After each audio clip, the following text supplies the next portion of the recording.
আমি ডক্টর বৈশালী রয়।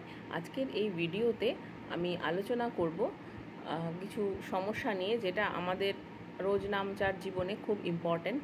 আমরা কি করি, আমরা হয় সন্ধেবেলায় না সকালবেলায় জেনারেলি ধূপ জ্বালাই ঘরে, বা অনেক সময় আমরা যে ওই মশা তাড়ানোর যে ধূপগুলো পাওয়া যায় সেগুলো জ্বালাই, বা অনেক সময় আমরা ঘরের মধ্যে কিন্তু মশা তাড়ানোর জন্য ধুনোও দিই। এই যে স্মোকটা তৈরি হয়, এটা কিন্তু শরীরের পক্ষে অতিরিক্ত ক্ষতিকর। হ্যাঁ, আমরা শুধু যে সিগারেট স্মোকিং যে ক্ষতিকর, মানে ডাইরেক্ট স্মোকিং, প্যাসিভ স্মোকিং, এইগুলো যে শুধু ক্ষতিকর তা না, এই যে জিনিসগুলো এইগুলো কিন্তু লাংয়ের পক্ষে খুব ক্ষতিকর।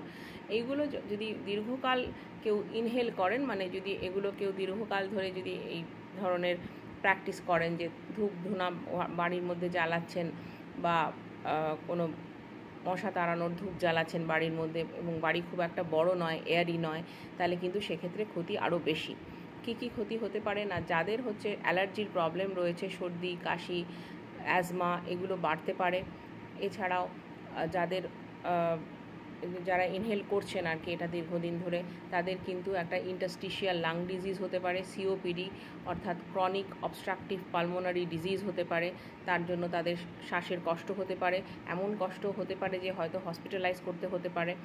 আর দীর্ঘদিন ধরে যদি এরকম চলতে থাকে, তাহলে কিন্তু এই যে কেমিক্যাল, মানে এই যে ধোঁয়া, তার থেকে কিন্তু মানুষের ক্যান্সার পর্যন্ত হতে পারে।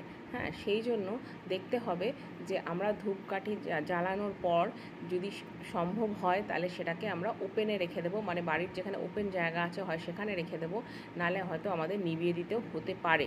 কেননা এইটা যদি আমরা জ্বালিয়ে রাখি এবং ঘরের মধ্যে যদি এটা সার্কুলেট করে, স্পেশালি বন্ধ ঘরে, হ্যাঁ, তাহলে কিন্তু এটা এই ধরনের ক্ষতি আমাদের করতে পারে। Thank you.